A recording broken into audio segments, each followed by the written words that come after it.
Assalamualaikum warahmatullahi wabarakatuh. Selamat pagi, salam sejahtera untuk pemirsa semua TV Kapuas yang saya hormati dan saya banggakan.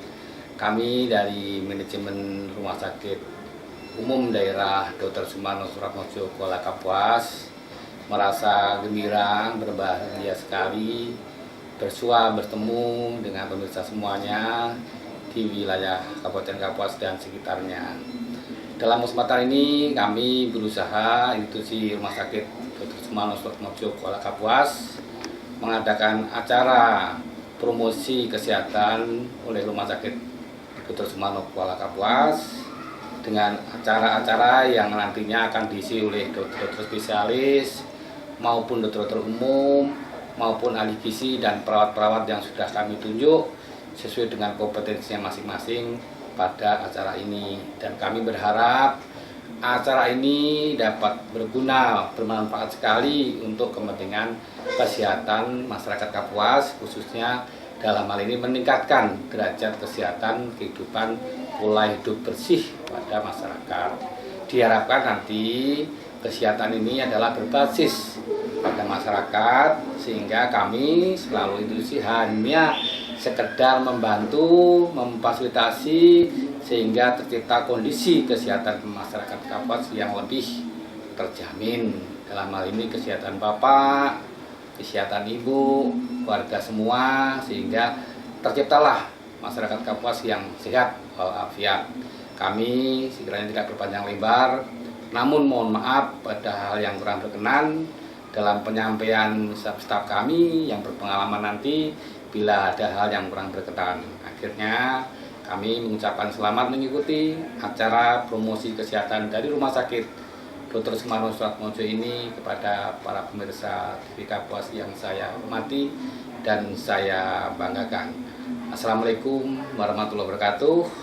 Salam sejahtera, hidup kesehatan, siap untuk semua.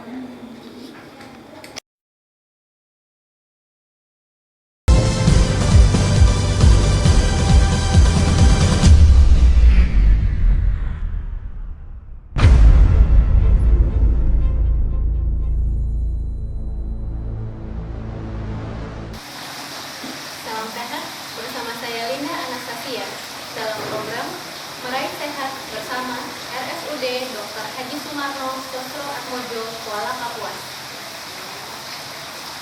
Narai kabar, selamat hasundal akan itah handiai, mudah-mudahan itah uras barigas. Apa kabar? Selamat berjumpa, semoga kita semua sehat. Topik kita yang pertama yaitu hipertensi. Dokter Gusti, dari hipertensi sendiri sebenarnya hipertensi itu apa sih, Dok? Yang ingin saya sampaikan pertama kali dalam 3 penyakit ini, karena mereka berkaitan semua. 1, hipertensi jarang datang sendiri, pasti ada diabetes, sering ada diabetes. Mereka berdua bergabung, akhirnya ada gangguan ginjal. Itu yang paling penting. Karena apa? Kita lihat, Bapak tekanan darah 200, nggak diobatin, Pak, nggak usah. Saya tidak mengeluhkan apapun. Nah, itu pendapat yang kurang tepat. Kencing manisnya bagaimana, Pak? Oh, nggak apa-apa, kencing manis saya sehat, saya pasrah. Lihat saja nanti ke belakang hari seperti apa. Nah, ini nanti semua akan bergabung dan akan berakhir di kalau nggak di stroke, akan berakhir di hemodialisis, cuci darah. Ini saya mulai pertama dulu, apa itu hipertensi? Hipertensi adalah di mana tekanan darah mulai di atas dari 140/90. Itu kita sudah bilang hipertensi yang stage awal, stage pertama. Stage 2 ada 160/100. Tapi ingat, 130/98 di atas 130/80 sekalipun itu sudah prehipertensi. Dan itu sudah kita harus perhatikan orang itu, kita lacak apa aja sumber penyebabnya. Karena banyak faktor yang bisa dicegah sebenarnya. Yang kalau maaf ya nggak sibuk, tidak bicara tidak memberat apapun ya. Tapi kita lihat di Kalimantan Selatan, Kalimantan Tengah, ikan asin menjadi idola. Garam itu sudah tinggi sekali dalam ikan asin. Itu kita sering lupa. Nah, ini yang saya bilang definisi menjadi penting. Kenapa 130/80 sekalipun sudah harus kita perhatikan. Itu definisi paling utama.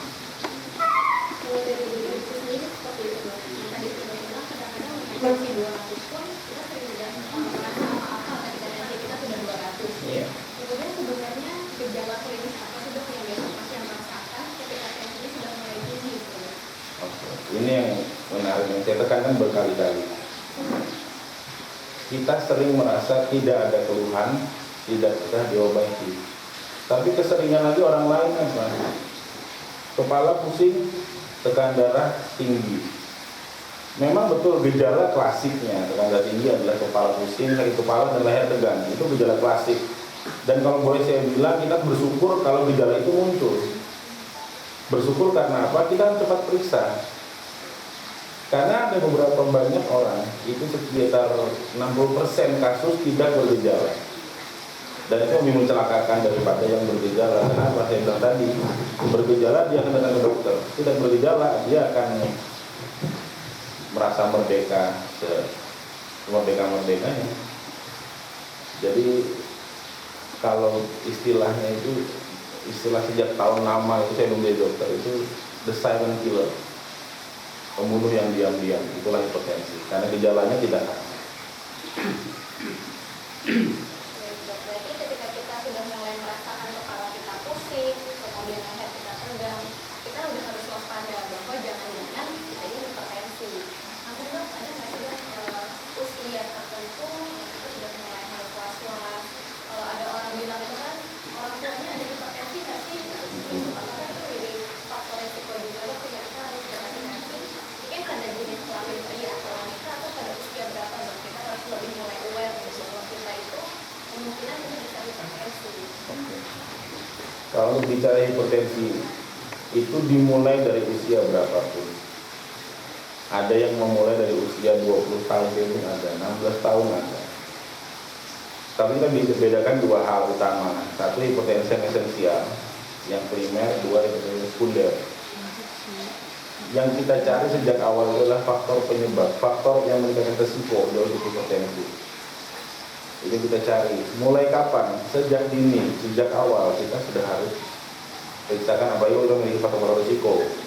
Kita cari faktor risiko kita apa. Jangan karena badan kurus, oh saya aman. Ternyata kolesterolnya tinggi sekali. Jadi mulai kapan kita harus betul-betul berhati-hati terhadap tubuh kita saat usia ada 40 tahun. Tahun sekali kita gelar check up. Dan kalau boleh saya selingi sedikit, rumah sakit Kapuas, rumah mobil, itu sudah bisa menerima gelar check up lengkap untuk soal faktor risiko terhadap diabetes dan tekanan darah tinggi. Jadi ingat, dari 40 tahun sebelum jatuh kita periksa duluan. Tapi di bawah 40 tahun tetap kita harus periksa, itu yang jelas. Karena pada usia muda yang tersering dia karena ada penyakit lain hipertensi. Ya, berarti dari alasan dokter bahwa ternyata check up 1 kali setahun minimal itu penting. Karena ternyata dengan adanya kolesterol dan adanya silent killer tadi hipertensi, kita kadang-kadang tidak tahu. Sehingga cukup penting ya dok untuk check up 1 kali minimal. Yeah. Baik, kemudian ketika kita sudah mengetahui dok, oh saya hipertensi misalnya, kemudian apa yang harus saya lakukan? Mungkin ketika saya tahu dari faktor risiko, orang tua saya ada hipertensi, seperti saya kolesterol, jadi saya ada hipertensi, ada sesuatu yang bisa lakukan untuk mencegah supaya saya tidak terkena hipertensi. Ada sebutannya itu adalah pencegahan primer dan pencegahan sekunder. Primer itu apa? Orang itu belum sakit, masih sehat. Seperti Bu Linda masih sehat. Seperti Bapak Ibu sekalian masih sehat. Kita apa? Yang paling utama itu olahraga yang teratur. Olahraga yang teratur, makan yang baik. Makan yang baik itu apa? Boleh nggak makan garam? Boleh, jadi melarang. Tapi jangan ekstrim. Artinya jangan makan ikan asin karena garamnya tinggi.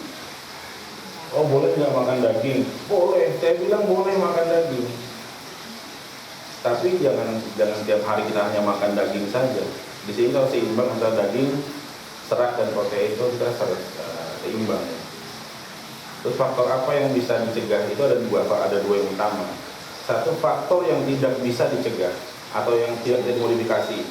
Antara lain apa? Usia, keturunan, itu tidak bisa diubah. Tapi yang bisa diubah, pola hidup yang paling utama itu apa? Pola hidup. Hindarkan kita dari bermalas-malasan, sering-sering olahraga. Olahraga tidak usah susah, jogging, jalan cepat pun tidak apa-apa. Tiap pagi minimal setengah jam jalan. Kalau yang muslim anggaplah mau ke masjid, pulang masjid jalan kaki, kan udah bisa itu. Terus yang kedua apa? Diet. boleh makan semua. Karena gini, kalau kita datang dilarang, Bapak ingat, Bapak tidak boleh makan kacang panjang karena asam urat, Bapak nggak boleh makan daging karena kolesterol, Bapak nggak boleh makan garam, nggak boleh makan ini, nggak boleh makan ini. Orang jadi kurus akan nanya lagi, terus saya makan apa dong? Iya kan? Dan pasien itu akan merasa bersalah, sehingga dia akan mengakui. Tapi yang penting di sini harus ditekankan, boleh semua itu dimakan, tapi jumlahnya yang harus kita bicarakan. Misalnya garam, boleh nggak saya makan garam? Boleh, tapi kalau untuk yang hipertensi itu hanya sekitar 2,4 gram atau 1 sendok teh satu hari. Itu, jadi jangan bilang tidak boleh makan garam, orang akan sengsara makan hambar. Boleh makan garam, tapi sekian. Untuk lebih teknisnya, silakan kita ke puskesmas atau ke rumah sakit. Kita bicara sama teman-teman dari ahli gizi. Beliau ahli gizi itu bisa mengatur teknis. Kalau saya mau masak ini berapa jumlahnya? Masak daging berapa, itu ahli gizi yang bisa. Terus yang ketiga apa? Hindari faktor-faktor stres, penyebab stres. Hiduplah lebih tenang, kurangi stres. Kalau hidup stres kita semua akan meningkat, jadi kepala penuh. Terus yang keempat, hindari merokok, itu yang paling penting. Sebisanya hindari merokok. Ya, tapi kalau yang sudah turunan usia itu tidak bisa dihindari. Oke, baik. Mengenai topik kita hipertensi, ternyata banyak yang bisa kita lakukan untuk mencegah itu, baik dari olahraga, seperti jalan sore, betul ya dok ya? Oh ya sebentar, saya tambahkan sedikit. Itu pencegahan dan itu juga pengobatan. Pengobatan yang tidak pakai obat, artinya gini. Pengobatan orang sudah kena hipertensi, ada dua, satu dengan medikamentosa obat-obatan, dua dengan non medikamentosa. Termasuk yang tadi juga sudah bisa untuk mengurangi. Artinya maaf, orang ketika darah tinggi 140 atau 150 per 90, tapi berat badannya masih tinggi, tingkat perutnya masih besar. Cukup turunkan berat badan 10% aja, dan tingkat perutnya akan turun, tekanan darah akan turun tekanan darahnya, itu pasti. Jadi yang harus diingat, dan jangan berpegangan pada berat badan saja. Maksudnya gini, saya kurus, badan saya biasa, tapi ada orang yang perutnya besar dan dia nggak ngaku bahwa celana saya itu nambah ukuran itu ya. Karena apa? Karena dia turunkan di bawah pusat jauh-jauh, sehingga ukuran celana tidak nambah. Itu sebenarnya kan membohongi diri sendiri. Kenapa? Terima kasih dokter. Jadi dari kesimpulan pembicaraan kita mengenai hipertensi, kita sudah mendapatkan bahwa ternyata pencegahan dan pengobatan bisa kita lakukan pun di rumah. Selain dari obat-obatan, kita bisa melakukan olahraga dengan pola makan itu dengan stres dan ingat tidak merokok. Kemudian kita akan ke topik berikutnya dokter mengenai diabetes mellitus atau kencing manis. Dari kencing manis sendiri dokter, sebenarnya kencing manis itu apa sih dok? Apakah kencing yang manis? Kalau sedikit saya bicara sejarah. Itu karena kencing manis itu karena dalam air seni itu memang manis di saat zaman Yunani dan Romawi ya. Saya lupa itu tadi, memang sejarahnya itu baru makanya namanya diabetes mellitus. Memang betul air seni yang manis. Nah, perkembangan waktu kita akhirnya tentukan bahwa kapan kita bilang dengan kencing manis atau diabetes mellitus. Saat kadar glukosa dalam darah. Glukosa itu kalau namanya gula dalam darah. Itu untuk puasa lebih dari 126 dan untuk yang 2 jam setelah makan lebih dari 200. Tapi ingat sekali lagi, lebih dari 110 puasa itu sudah prediabetes, dan lebih dari 160 2 jam setelah makan itu sudah prediabetes, dan itu sudah kita perhatikan sekali. Berarti untuk menegakkan diagnosa sendiri, berarti diabetes itu harus dilakukan pemeriksaan gula darah 2 kali. 2 kali dan tambahan 1 HbA1c. Itu kita bisa periksa kapanpun dan itu menggambarkan gula darah kita 3 bulan ke belakang. Itu kita bisa rata-rata kita. Oh, gula saya bagus kalau 120, ternyata HbA1c nya 8. Oh, itu masalah besar. Itu dari secara dokter. Kemudian secara klinis ketika pasien memiliki lagi-lagi riwayat orang tuanya dengan darah kencing manis seperti itu, gejala klinis apa yang biasa merasakan? Oke, jadi yang paling utama yang kita bilang gejala klasik 3 hal. Dia sering kencing, sering haus, dan sering lapar. Tapi badan makin kurus. Itu gejala klasik. Tapi kalau gejala ini sudah muncul, 3 gejala ini sudah muncul. Kalau hipertensi tadi ya, tidak disinggung, begitu jadi kepala muncul, tengkuk sakit muncul, kita bilang alhamdulillah kenapa saya ketahuan akan ke arah sana. Ya kita bilang gejala klasik ya. Tapi kalau diabetes 3 gejala sudah muncul, kalau boleh saya bilang sudah terlambat. Sudah terlambat, karena diabetes sama silent killer. Kena kita datang misalnya ya, kadang-kadang sering nggak tahu apa, kita general check up atau kita ke dokter, rumah sakit atau ke puskesmas dengan keluhan, saya sering kencing, kaki saya kebas-kebas, kesemutan, kram dan sebagainya. Itu sudah gejala terlambat karena penyakitnya ini sebenarnya sudah berjalan 7 sampai 10 tahun yang lalu. Sudah berjalan 7 sampai 10 tahun yang lalu. Jadi gejala klasiknya tadi 3 hal itu. Terus kalau gejala-gejala lain seperti kaki kesemutan, tangan kebas-kebas, jalan sering sempoyongan karena kaki nggak merasa, itu gejala klasik yang datang belakangan, yang setelah semuanya jadi terlambat. Jadi seperti itu ya, kita kenali bahwa diabetes itu sering haus, sering buang air kecil, dan sering lapar. Oke. Berarti dari diagnosisnya sendiri tadi ditunjukkan dengan harus cek darah memang Iya. cek darah 3 kali. Kemudian apakah seperti yang tadi kan hipertensi kita bisa melakukan olahraga seperti itu kemudian menjaga pola makan. Nah kalau misalkan orang diabetes sendiri kadang-kadang mereka sangat khawatir dok mengenai apa yang harus mereka makan. Kadang-kadang mereka tidak boleh makan nasi, tidak boleh makan es krim, tidak boleh makan dan sebagainya. Sebenarnya betul seperti itu atau tidak sih? Diabetes dan hipertensi itu berkali-kali saya bilang adalah penyakit yang bersebelahan. Diabetes itu induk segala penyakit. Dia akan mengajak ginjalnya hancur, tekanan darah tinggi dan lain sebagainya. Maka saya singgung. Tapi diabetes itu sebenarnya bisa dicegah dengan kita berpola hidup sehat seperti yang dalam hipertensi tadi. Kita bisa mencegah untuk timbulnya diabetes. Apakah orang dengan orang tua riwayat diabetes pasti diabetes? Tidak. Dia hanya resiko untuk diabetes 6 kali lebih tinggi daripada orang yang orang tuanya tidak diabetes. Yang paling utama apa? Seperti diabetes hipertensi tadi, pola hidup, pola makan, olahraga, merokok dan sebagainya.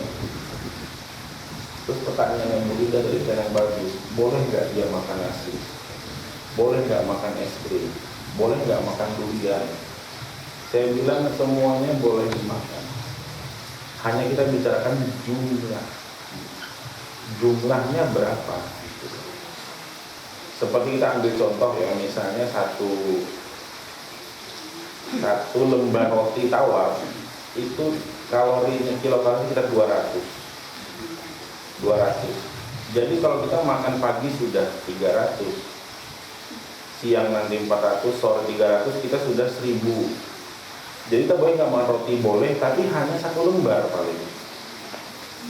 Kalau es krim atau gini paling gampang ya, permen yang bisa dikunyah itu sekitar 100, 10 sampai 100. Jadi kita harus berjalan minimal 1000 langkah untuk menghabiskan kalori dari permen yang kita makan. Jadi pertanyaannya, boleh nggak makan permen? Ya boleh, tapi konsekuensinya ingat, sekali dia makan permen dia nggak boleh makan siang. Tapi kalau jangan dibalas lagi, kalau bisa makan permen aja, siang saya nggak makan, itu nggak bagus. Karena apa? Kecukupan nutrisi dan serat, protein kan tidak tercukupi dari hanya permen itu. Jangan dibolak-balik ya, yang saya pesankan itu. Jadi pertanyaan apakah boleh? Boleh, tapi jumlah terbatas. Untuk jumlahnya berapa itu silahkan konsultasi ke teman-teman ahli gizi di puskesmas ada atau di rumah sakit ada. Itu teknisnya kembali sih. Tapi inti utama adalah dietnya diatur yang baik. Bukan tidak boleh makan. Karena kadang-kadang sering apa? Saya sumpah demi Allah, saya sudah tidak makan lagi nasi. Ternyata apa? Berat badan semakin turun. Itu apakah itu benar? Kadang hanya mengejar karena belum proses dalam darah. darah itu udah 100 normal. Kenapa 100? Karena dia tidak makan. Ini juga nggak benar, karena kita harus seimbangkan makannya. Jadi bukan tidak boleh makan, seimbangkan jumlah saat makan dan jenis makanannya. Jadi memang boleh makanan yang beragam, Boleh. itu aja memang dalam pengawasan yang ketat gitu. Boleh. Ya tidak perlu kita bicara lama-lama sedikit boleh. Dan kita memiliki contoh ahlinya itu ya dokter yang Ada. Jadi kita tidak perlu khawatir. Tidak perlu khawatir. Dengan penataan gizi untuk Tidak pasien perlu. diabetes. Dan kalau ketemu ahli gizi jangan nanya saya boleh makan apa ya, tapi tolong tanyakan secara teknis. Berapa yang boleh saya makan? Boleh nggak makan durian? Boleh. Berapa durian yang boleh saya makan? Itu yang kita tekankan. Berarti tadi setelah kita berbicara mengenai hipertensi, mengenai diabetes, ternyata semuanya itu memiliki komplikasi yang kurang lebih sama dok. Sama. Pada akhirnya besar ya dalam hal yang kita bicarakan itu gagal-gagal dok. Ya. Seperti itu. Nah, mungkin dokter harus menjelaskan sedikit dok, kenapa pada akhirnya kencing manis tadi dok bisa menjadi gagal-gagal dan kenapa hipertensi tadi dok darah tinggi akhirnya juga bisa berakhir pada kegagalan ginjal. Ya. Harus kita bilang, camkan sekali lagi, diabetes jarang datang sendirian. Dia akan mengajak teman-teman yang lain. Nah, dia ada induk penyakit. Di mana ada induk ayam, di situ ada anak ayam. Itu prinsip. Itulah diabetes sama. Bagaimana dia merusak ginjal? Karena glukosa yang tinggi itu menimbulkan, ya kalau saya bilang awam gampangnya, peradangan di seluruh tubuh. Saraf semua kena, pembuluh darah kita kena, ginjal kita kena, ditambah lagi hipertensi, itu mempercepat kerusakan ginjal. Pembuluh darah kita rusak. Bukti yang paling singkat apa? Kaki tidak merasa itu saraf sudah rusak. Kakinya cepat ada luka dan tidak mau sembuh, itu tanda saraf dan sistem vaskulernya, pembuluh darahnya sudah rusak. Kalau kaki sudah rusak, ginjal pun sudah rusak. Otak pun sudah rusak, tinggal kita menunggu siapa yang kena duluan.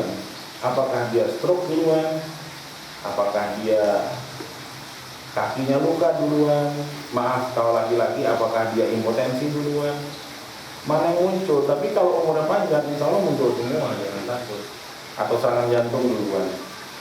Oh ternyata pasiennya tidak kena gagal ginjal, ternyata kenapa? Dia awet muda, 40 tahun udah mati serangan jantung. Soal muda, tapi sering intermezzo ya. Tapi harus diingat gini, apa komplikasi yang paling dekat selain stroke segala itu adalah gagal ginjal. Jadi saya jelaskan tadi, di mana ginjal manusia itu yang fungsinya menyaring darah, menyaring sampah metabolisme dan dibuang dalam bentuk kencing, air seni ya. Itu tidak bisa dikerjakan nanti oleh ginjal. Itulah gagal ginjal. Dan gagal ginjal ini dekat sekali dengan diabetes dan hipertensi. Itu saya bilang 70% pasien gagal ginjal diabetes awalnya, 60% pasien gagal ginjal hipertensi awalnya. Gagal ginjal sendiri bisa nggak bikin hipertensi? Bisa. Gagal ginjal ini yang menarik ya, glukosa darah tinggi terus selamanya 400. Dia bosan berobat ke puskesmas atau ke rumah sakit misalnya ya, itu intermezzo itu. Dan akhirnya dia berobat ke tempat yang tidak jelas ya, klinik apa-apa gitu. Dan dia berkata saya sudah bebas diabetes. Hati-hati, pada saat fungsi ginjal menurun, kadar glukosa darah pun akan turun terkendali. Dan itu yang digambarkan sebagai saya bebas dari diabetes karena ginjalnya sudah rusak. Kenapa ini terjadi? Itu memang panjang ya, tapi yang jelas insulin dalam tubuh tidak terbuang sehingga gulanya akan menjadi normal, glukosa akan menjadi normal. Dan tapi tidak pernah ada terlambat ya, Bu Ina. Artinya gini, oh saya diabetes, oh ya sudah, kita selesaikan sama-sama. Oh saya hipertensi, ya udah selesaikan sama-sama. Atau datang, oh saya gagal ginjal, ya udah nggak apa-apa. kita selesaikan sama-sama. Sedikit saya sampaikan bahwa Rumah Sakit Rumah Harapan Suatmojo sudah memiliki unit hemodialisis untuk terapi pengganti ginjal. Itu sudah beroperasi sejak bulan Februari 2014.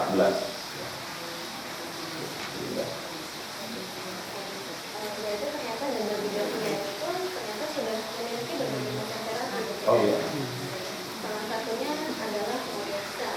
Selain cangkok ginjal dan namanya Bacillus ambulatoria peritoneal, yaitu semacam operasi sedang itu sudah operasi tangan ini robot gitu.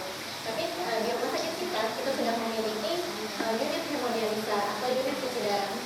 Kemudian tuh sebenarnya seperti apa sih dok proses cuci darah ini? Apakah prosesnya kemudian menjadi mengutamakan dan tidak nyaman seperti itu? Yang harus saya jelaskan dari awal sedikit ya, untuk pasien gagal ginjal atau ginjal tidak berfungsi, maka otomatis dia harus menjalani pengganti ginjal. 3 cara utama ya, tadi sudah disebutkan Bu Linda. Cangkok ginjal. Cangkok ginjal itu apa? Kita ambil ginjal orang lain yang mirip dengan kita secara genetik. Kita bisa ambil, kita pasang.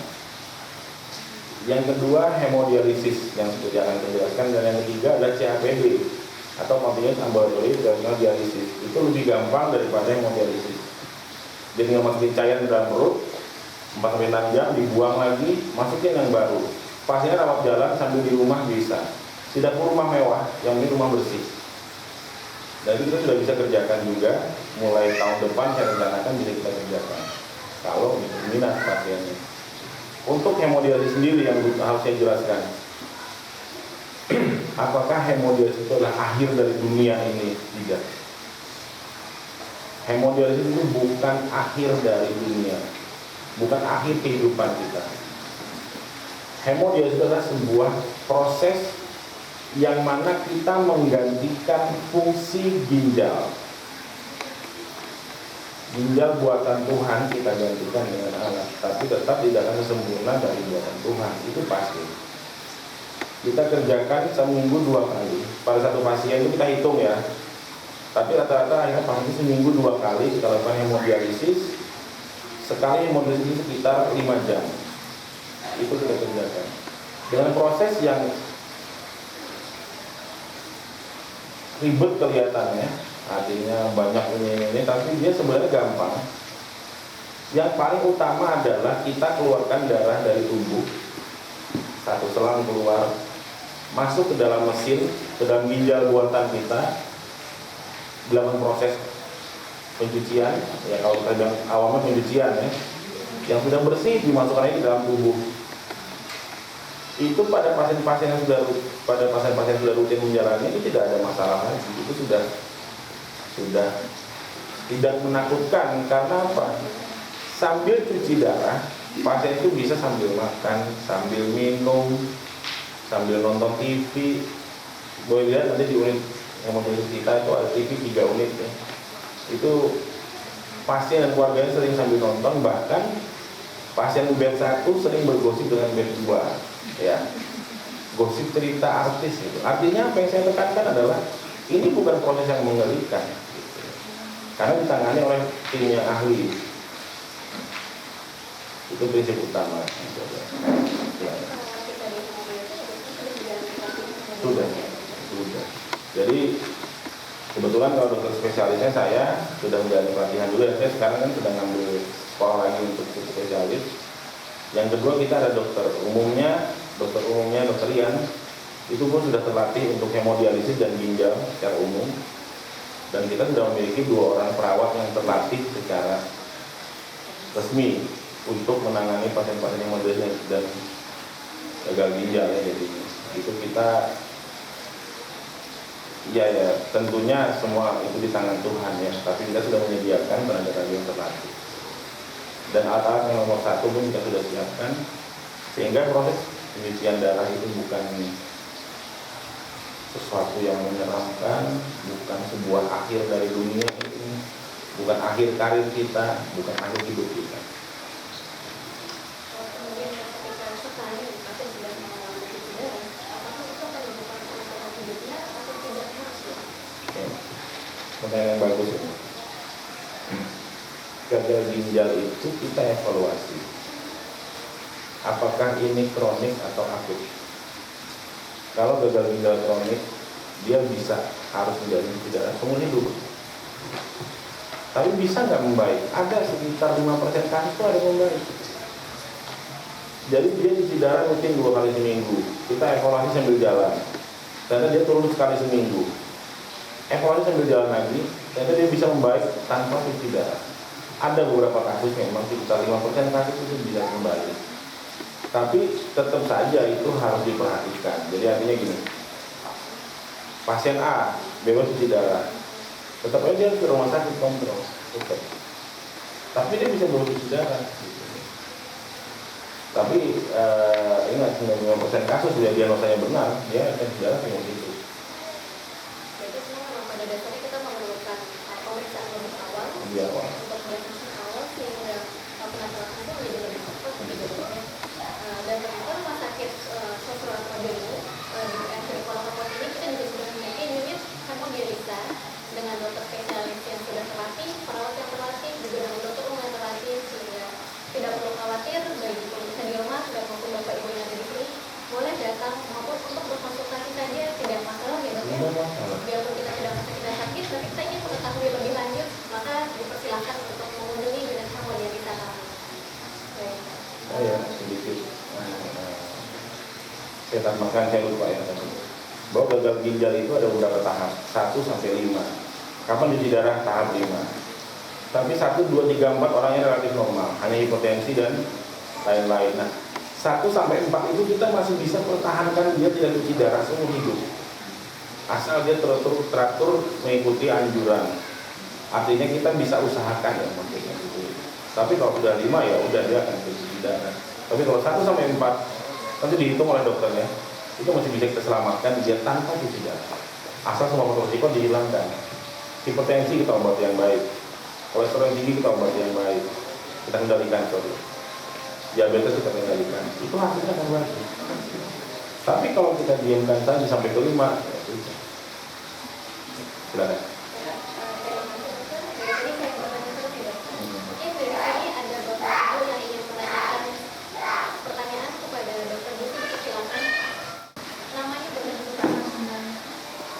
Nama saya Jali Nurin. Jadi saya ini pernah menderita mungkin sampai sekarang diabetes. Tapi selama beberapa tahun ini alhamdulillah membaik. Nah, jadi saya ulangi lagi yang dikatakan jumlah makan tadi, maksud saya itu waktu makan atau jumlah dalam sehari. Atau waktu makan kalau mungkin orang kampung itu ngambil tuh terlalu kenyang, atau jumlah sehari banyaknya sekian gitu. Jadi yang saya maksud begitu. Terima kasih. Mungkin ada pertanyaan berikutnya.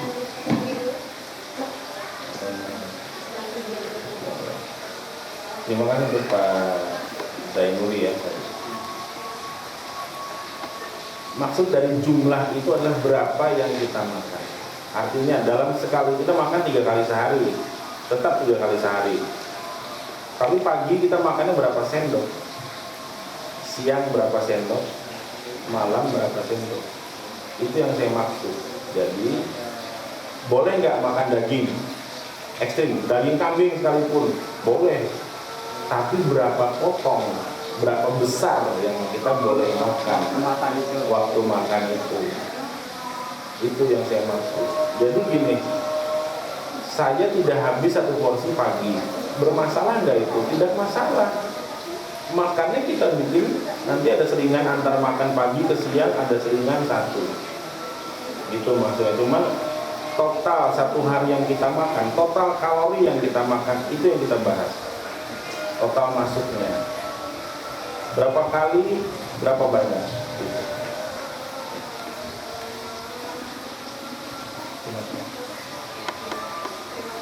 Mungkin ada pertanyaan lain lagi? Saya ini pernah cuci darah tahun 2012. Sempat 4 kali, enggak 1 bulan. Namun sampai detik ini saya sudah dikatakan sehat. Namun ada penyakit yang lain. Sekarang ini mungkin karena kebanyakan makan, ya saya menyadari ada kelebihan gula darah. Apakah gula darah saya ini kalau memang saya menyadari, terus itu saya melakukan apa yang kata dokter, ya mudah-mudahan harapan saya bisa sembuh. Itu aja.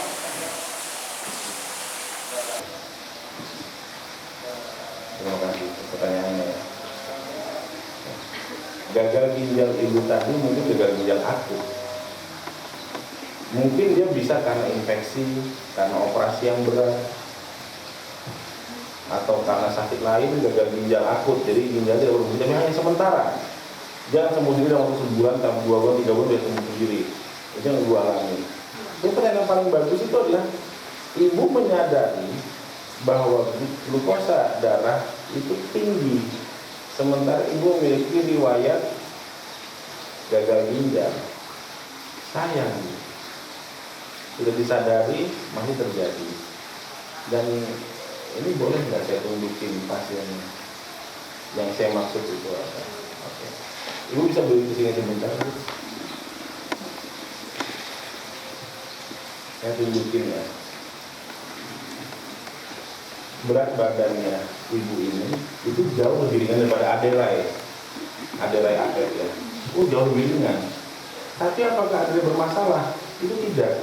Ada masa otot.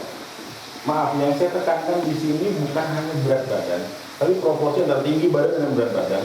Dan yang terpenting maaf, ini lingkar perut. Karena semakin besar lingkar perut, maka semakin dia akan resisten terhadap insulin dan glukosa darah semakin tinggi, tekanan darah semakin tinggi, kolesterol semakin tinggi. Itu kita bilang akhir dengan sindrom metabolik. Jadi ingat yang ditekan kan adalah lingkar perutnya. Jadi kalau ibu bisa olahraga, ibu bisa turunkan berat badan lingkar perut, kita bisa lihat 10% aja akan membaik, glukosa akan membaik, tekanan darah akan membaik. Itu yang terjadi pada, bahkan maaf saya sendiri, saya turun berat badan, tekanan darah saya turun, glukosa saya normal. Akhirnya pelan-pelan saya turunkan. Banyak pasien saya juga seperti itu. Jadi kuncinya bukan hanya di obatnya. Jadi jangan berkata, oh tenang aja, ada ahli penyakit dalam. No. Dari diri sendiri, karena kunci utama ada di situ. Terima kasih. Jadi kalau kembali ke pertanyaan ibu tadi, apakah bisa sembuh? Kalau dengan profil ibu seperti ini, kalau kita bilang ini masih cantik, masih bisa didandanin. Beda kalau datang sudah kurus, kaki sudah bolong, saraf sudah tidak merasa, muka sudah sayu, itu sudah susah didandanin gitu kalau saya istilah saya. Tapi kalau seperti ibu ini masih gampang. Asal ibu mau sembuh, insya Allah bisa sembuh. Nah.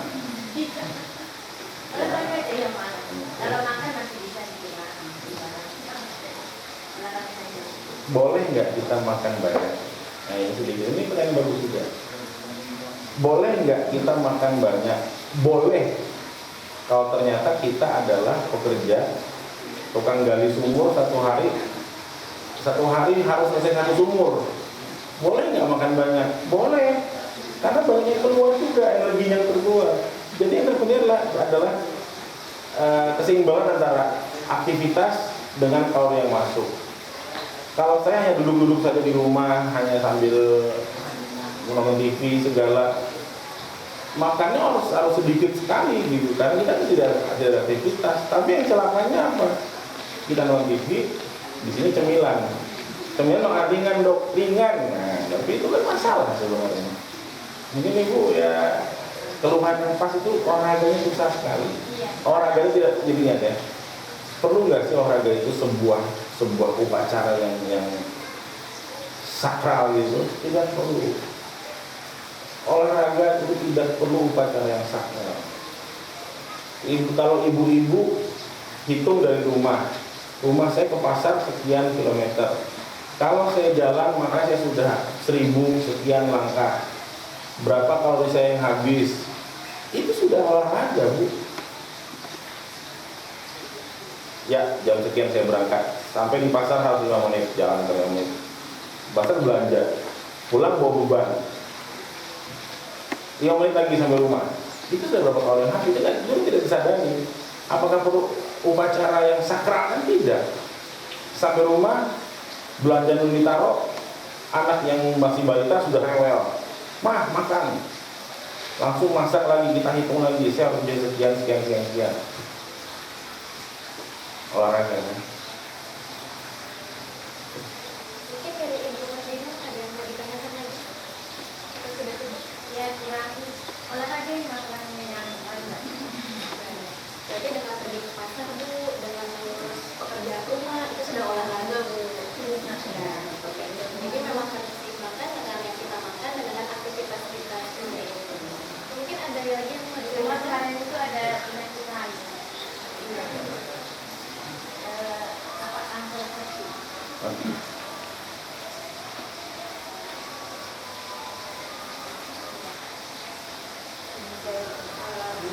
Kita cukupkan untuk sesi tanya jawab kali ini. Terima kasih kepada Dr. Gusti sudah mau hadir dalam acara kami hari ini. Dari program ini kami juga ingin menyampaikan bahwa rumah sakit memiliki siaran. Ada radio siaran pemerintah Kabupaten Kapuas pada FM 91,4 MHz pada setiap hari Kamis pukul 8 sampai 9 pagi. Kemudian kami juga mengadakan penyuluhan di Gedung Pavilion yang baru pada setiap hari Senin sampai Kamis pada pukul 9 sampai 9.30 ada di ruang tunggu di depan Poliklinik Dalam. Kemudian rumah sakit kami juga sudah menyediakan banyak sekali spesialis, mulai dari spesialis penyakit dalam, spesialis anak, spesialis kandungan dan penyakit kandungan, ada spesialis bedah, PHT, kesehatan jiwa, saraf, spesialis mata, spesialis fisioterapi, dan spesialis patologi klinik. Kemudian program ini juga akan dilaksanakan secara berkelanjutan. Silakan ditunggu, silakan tunggu informasi yang lebih lanjut dari kami. Baiklah, akhir kata dari kami, semakin cepat Anda melakukan check up, semakin rutin Anda melakukan check up, akan semakin cepat penyakit Anda diketahui. Semakin cepat kami mengetahui penyakit Anda, maka akan semakin tepat kami mengobati Anda. Terima kasih. Sampai hello. Mudah-mudahan kita hasilnya hindari uang Anda berikan. Terima kasih. Sampai bertemu lagi. Semoga kita dapat berjumpa lagi di lain hari.